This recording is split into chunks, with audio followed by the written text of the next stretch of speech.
You know how everyone's been posting about their takes on Cannes red carpet looks? Well, let's be real. Cannes has never been about the films anyways. It's always been about the flex. And today we're going to talk about it. This isn't about film. This is about power. Because Cannes is the blueprint for how the richest, most powerful people and brands use culture, fashion, and art to flex without looking like they're flexing. And honestly, the Cannes business model is the same playbook that brands, influencers, and even the girl at your gym use every day to position themselves. So today we're pulling back that velvet rope and I'm giving you the insider drama on how Cannes works and what it teaches us about money, power, attention, and status. It's about Cannes, sure, but it's also about you, your money moves, and the brands trying to make you think they're cooler than they are. Hey guys, it's Georgie. Welcome back to Girls with Money. Today we're talking all things Cannes and film festivals. But, spoiler alert, Cannes is not about the films. It's about who's in the room. Okay, let's start with a visual. You're on the French Riviera.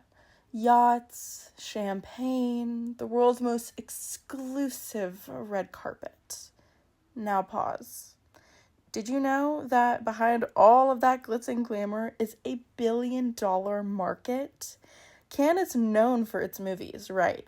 But the real power is in the marché du film, the biggest film sales market in the world. Every year, over 15,000 industry people come from 140 plus countries, not just to sip rosé, but they're here to ink $600 million to $1 billion in deals. Studios show up with their films, distributors from every region show up to buy them. It's basically like a bougie Shark Tank for movies, but on yachts. And honestly, I think Cannes is the OG manifestation of if you know power moves. It's not about mass market, but it's about elite backroom deals, soft handshakes, and being seen by the right people at the right tables. But the film industry is not even the biggest player anymore. The brands own the red carpet. Luxury houses like Saint Laurent, Chopard, Dior, they aren't just dressing celebs for fun. Please, as if. They're sponsoring them, paying them, flying them out, dripping them in millions of dollars worth of jewels. Because that moment on that red carpet means everything to brands. Remember Bella Hadid and Saint Laurent and Chopard? That pulled 12 million euros in media value. Over Chopard's entire lifetime showing up at Cannes, they have made 84 million euros in lifetime value. So I think that's more than just a dress. Like, that's a business plan. And it's not even just about clothes. Brands are now co-producing films like Ami Paris, a Paris-based label. They are funding Cannes prizes like Kering, who owns Gucci, Saint Laurent, Balenciaga. L'Oreal even has its own prize to present. Brands know that being at Cannes says, world money, we're in the inner circle and we run the game. But here's where it gets juicy. Cannes used to be gatekept, right, as most film festivals. It used to be just for the very exclusive who had to be invited. Now it's becoming a battleground for the influencer economy. This year, TikTok is an official sponsor of Cannes, which is basically like if the Met Gala said, hey, Addison Rae, you're in charge of the guest list. Like, it's kind of giving generational clash a little bit. TikTok has exclusive events to Cannes events, a full-on creator suite at the JW Marriott to help influencers network, film content, get into rooms they never could have before. They are hosting events at Copal Beach on the Creuset. Hello, TikTok on the Riviera moment. And this is all because the hashtag film talk grew exponentially from April 2024 to April 2025. So TikTok is just trying to hop on the train of their audience that clearly is interested in film. What I find so fascinating here is Cannes used to gatekeep this stuff hard. It was all about film people only. But now, influencers are crashing the party and they're bringing their own audience. Case in point, Sarah Sarash, an Indian beauty creator, showed up on the carpet representing Brut and brought her own array of drama with her. This is what I call the Coachellafication of Cannes. Brands and platforms are realizing that if they want attention, they need to bring the girls who own the digital conversation, not just old school actors in prestige films. But not everyone is vibing with the influencer invasion or, celebrities acting out of hand. This year, Cannes clapped back with several new strict dress codes banning nudity and voluminous dresses, which, if you ask me, it's kind of a swipe at the influencers and pop stars who tend to break those rules and steal the press coverage from, the serious films. Of course, the celebs didn't comply because Cannes has always been about rule breaking. Halle Berry said absolutely not with a dramatic train that broke the rules in, a chic way.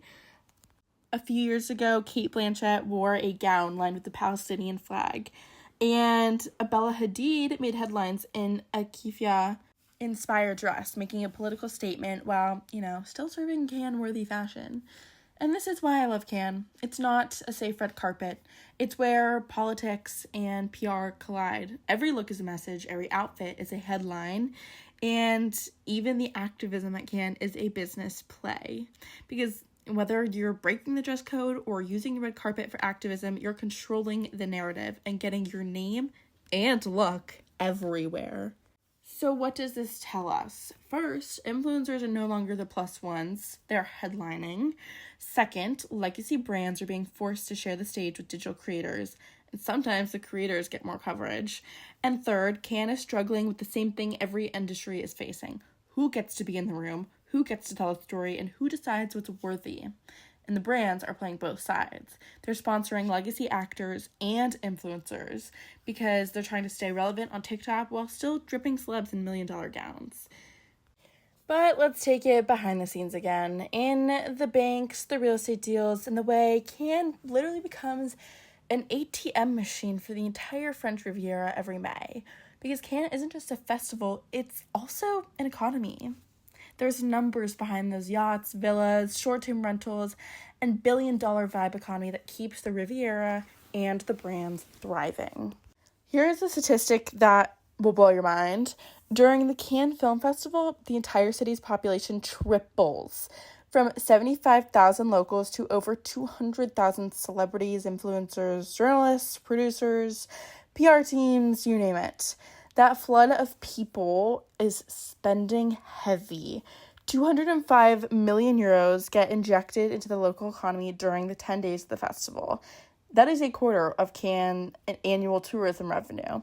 Short-term rentals alone rake in 7 million euros per day, and villas, yachts, hotels are all booked out. Brands literally rent entire chateaus and mega yachts to host parties and VIPs. I love a Coachella Revolve House moment, but Cannes is levels. This is old money party planning meets corporate hospitality on steroids.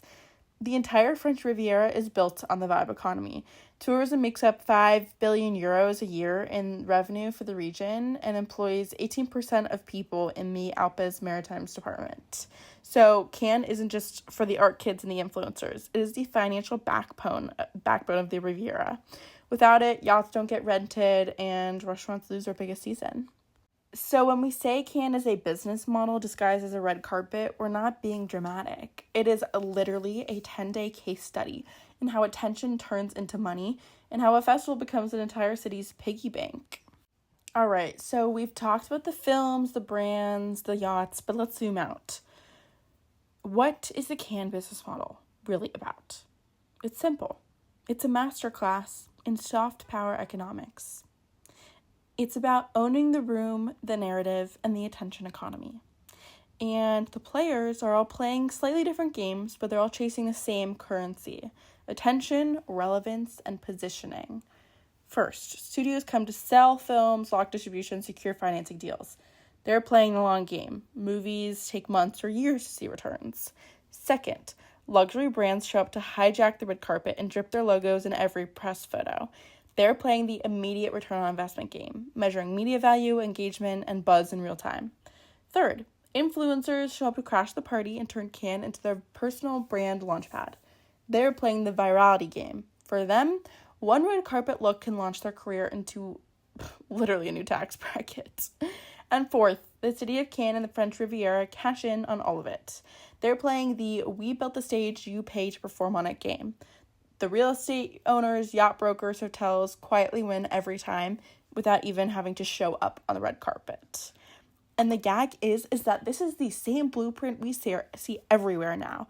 Coachella influencer trips, Hailey Bieber strawberry glazed lip gloss going viral, brands launching sustainability awards while still being problematic. It is all about soft power flexing, aligning yourself with culture and art and the moment, while running the quiet money play in the background. So Cannes teaches us three major things about how the world really works. First, the richest, most powerful people never flex loudly. They create spaces where everyone else flexes and then quietly cash in. Second, if you're not watching the show, you're probably not in the meeting. Cannes is all about who's backstage, not who's on the carpet. And third, you can spot a Cannes-style flex in your everyday life. That girl who never posts but is always at the center of the group chat, she's running the Cannes playbook. That brand who doesn't seem like they're selling to you but is everywhere subtly, Cannes playbook. And that influencer trip that feels kind of random, Cannes playbook. Cannes is just the most glamorous example of a game we're all living in. Culture is currency, attention is the stock market, and the smartest girls don't just watch the flex. We read the room, we read the power plays, and the money behind the moment. So next time you see a viral Cannes look or a brand hosting a prestige event, remember that there is a business model behind it. And at Girls of Money, we don't just sip the champagne, we're gonna figure out who's writing the check. I'll see you guys next time.